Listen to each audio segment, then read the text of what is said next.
मैं वसंत नितिनकर आपका इस्तकबाल है। उम्मीद करता हूँ आप अच्छे होंगे।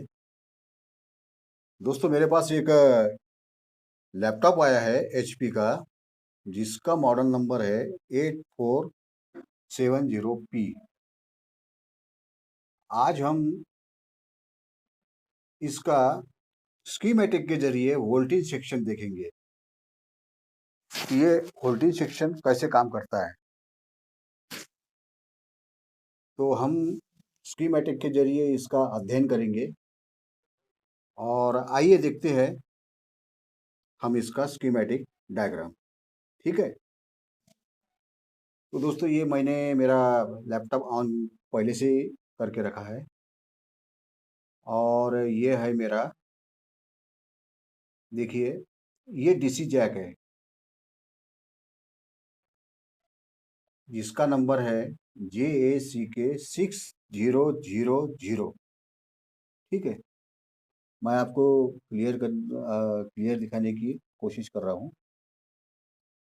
मेरा अगला वीडियो जब आएगा तो इसमें और मॉडिफिकेशन होगा जैसे जैसे। तो फिलहाल अभी आपको, अगर आप लैपटॉप रिपेयर करते हो तो आपको जानकारी के लिए मैं थोड़ा सा स्कीमेटिक के जरिए आपको लैपटॉप कैसे रिपेयर करते हैं ये मैं आपको समझाना चाहता हूँ। ठीक है। तो दोस्तों, ये है इसका डीसी जैक, जिसको 8 पिन दी गई है। लेकिन जो इसकी जो ये जो 3 पिन है, ये जो देखिए, मैं ये एरो मार्क से आपको ये दर्शा रहा हूँ। इसकी ये जो 3 पिनें हैं, ये इसको ये ऐसे ही दिया गया है, लेकिन इसकी जो मेन पिन जो होती है 1 2 3 4 5। ठीक है। तो इसका ये जो 1 और 2 ये पॉजिटिव होती है और 3 और 4 ये इसका निगेटिव होती है, और बीच की जो पिन होती है ये इसकी आईडी पिन होती है, जिसको हम एडीपी भी बोला जाता है। फिर हमें, अब जैसे ही हम एडेप्टर की पिन लगाती है लैपटॉप को, तो ये जैसे ही ये 19 वोल्ट इसमें बन जाता है, तो इसी के द्वारा ये जैसे ही ये 19 वोल्ट इसके पॉजिटिव पिन द्वारा जैसे ही ये ट्रैवल करता है, तो एक बात आपको ख्याल रखना होगा कि डीसी जैक से लेकर तो सीएलआर तक, मतलब जो सीएलआर ये एक फ्यूज का ही, ये एक रजिस्टर का ही एक प्रकार होता है, हम लेकिन हम इसे फ्यूज भी कहते हैं।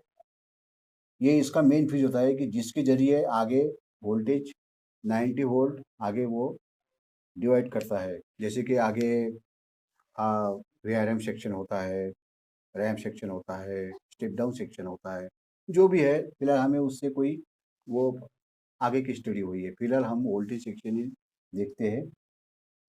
तो दोस्तों, ये जैसे ही 19 वोल्ट यहाँ से, ये जो दो आपको जो ये डायोड दिख रहे हैं, तो ये दो डायोड ऐसे पर्पस के लिए ये दिए गए हैं, मतलब ये जैसा वोल्टेज फिल्टर के लिए।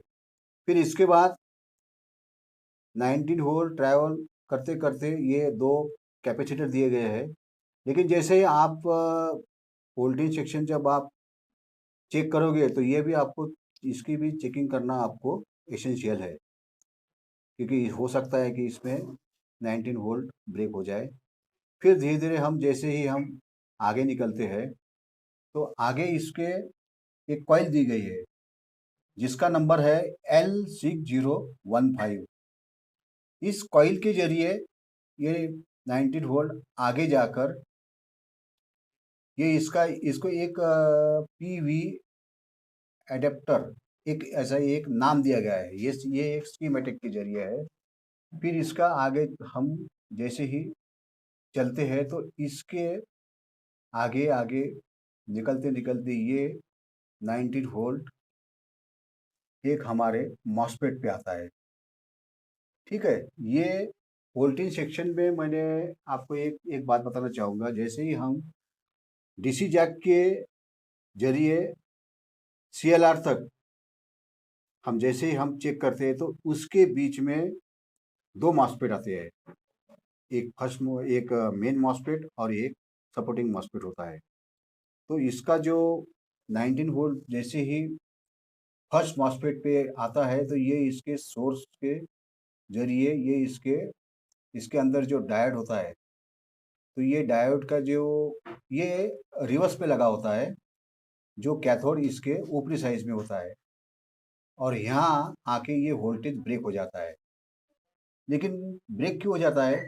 क्योंकि ये मॉस्फेट जब तक स्विच नहीं होगा तब तक 19 वोल्ट आगे ये ट्रैवल नहीं करेगा। तो इसके लिए क्या करना होगा कि इसका जो गेट है ये इसका ऑन होना चाहिए, ठीक है, ये इसका ऑन होना चाहिए। लेकिन ऑन ये कब होगा? इसके बीच जो ये दो रजिस्टर दिए गए हैं, ये दो रजिस्टर R1, इसका देखिए ये रजिस्टर का नंबर है R6015 और R6017। ये दो रजिस्टर दिए गए जिसको हम वोल्टेज डिवाइडर कहते हैं, ठीक है। जब तक इस रजिस्टर को जब तक ग्राउंड नहीं मिल पाएगा तब तक तब तक ये जो मॉस्फेट है ये स्विचिंग का काम नहीं करेगा, और जब तक ये स्विच नहीं होगा तब तक हमारा लैपटॉप शुरू नहीं होगा, ठीक है। तो इसी तरह यहाँ इसका जो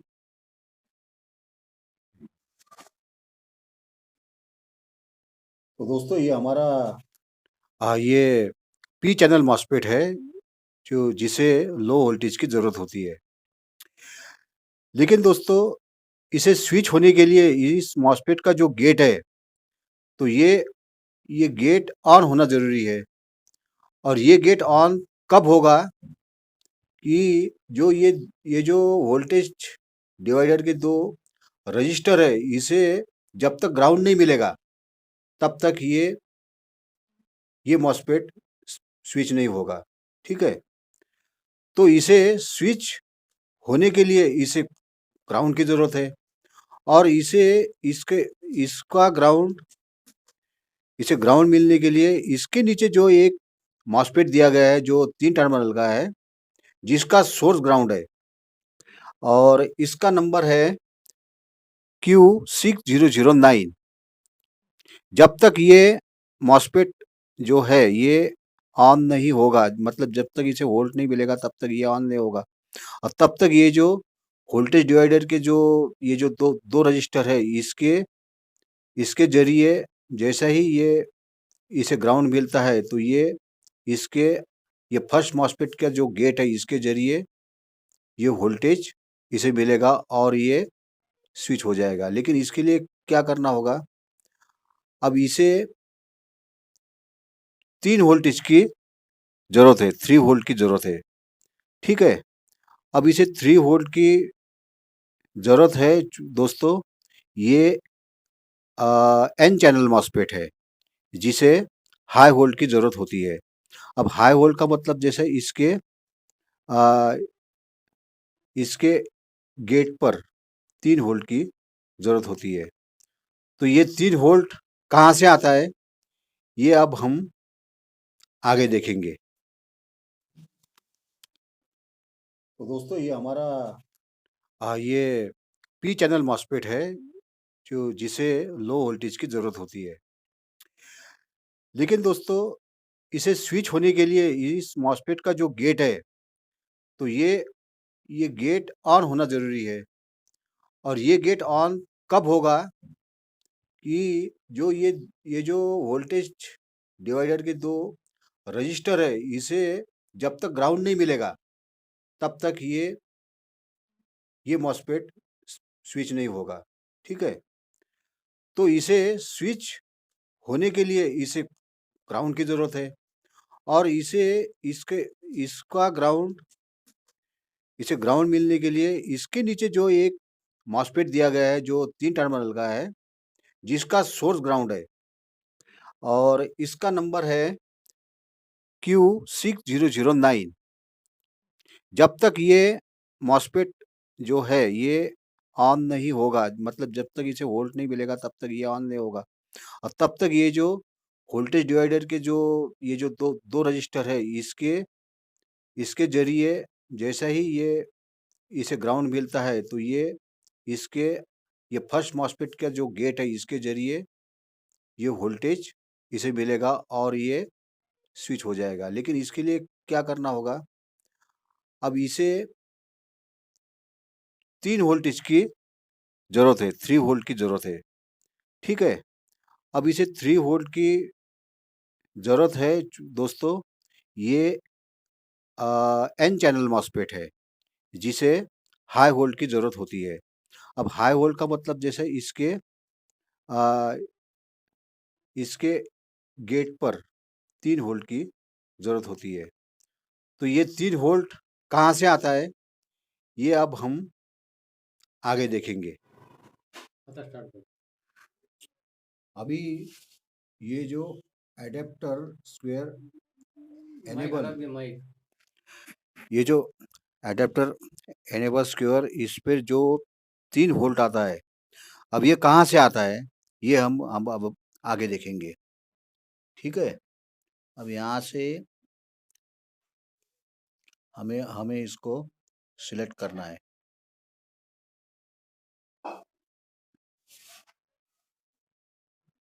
इसको करके इसको सिलेक्ट करना है और इसको सिलेक्ट करके इसको हम कॉपी करते हैं, ठीक है। तो यहाँ आके हम इसे पेस्ट करेंगे। ओके, अब ये होगा हमारा। अब इसे हम सर्च करते हैं। अब नेक्स्ट जाते हैं।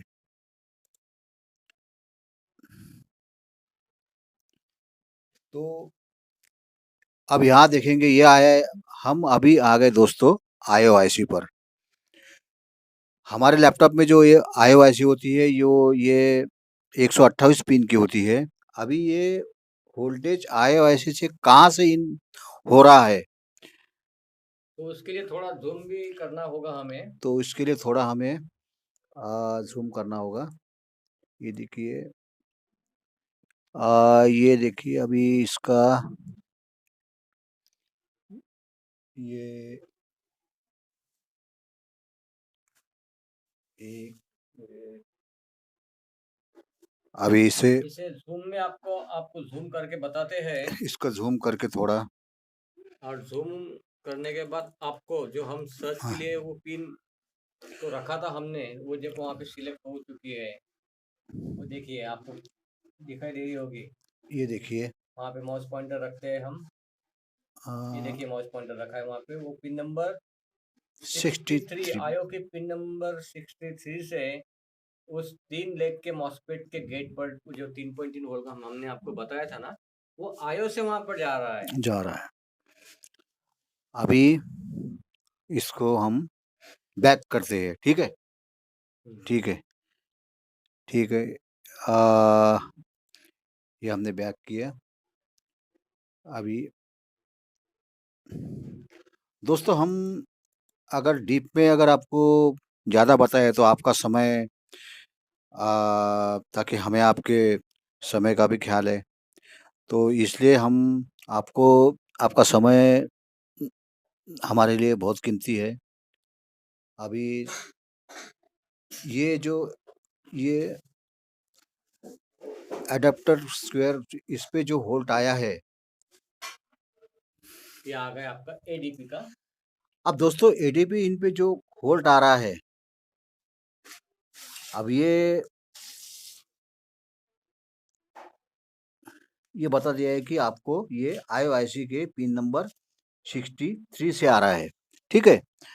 अब यहाँ से होकर जैसे ही इस 3 टर्मिनल के मॉस्फेट के गेट पे जैसे ही 3 वोल्ट आता है, तो 3 वोल्ट आने के बाद ये मॉस्फेट स्विच ऑन हो जाएगा और इसके ये दोनों ये जो R1 R2 ये जो रजिस्टर है वोल्टेज डिवाइडर के, इसको ग्राउंड मिलेगा और इसको ग्राउंड मिलते ही ये फर्स्ट मॉस्फेट स्विच ऑन हो जाएगा। और जैसे ही ये स्विच ऑन होके इसके ड्रेन से निकलकर ये देखो, ये मैं आपको ये लाइनिंग बता रहा हूँ, ये ड्रेन से निकलकर ये सेकंड मॉस्फेट के, ये देखिए सेकंड मॉस्फेट के ये जाएगा सोर्स पे।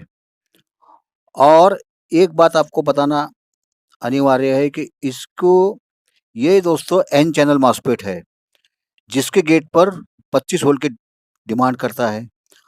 और ये इसके गेट, इसका जो सेकंड मॉस्फेट का जो गेट है, ये देखिए सेकंड मॉस्फेट का जो गेट है, इसके ये चार्जिंग आईसी से ये कनेक्ट होता है। देखो हम आपको बताते हैं।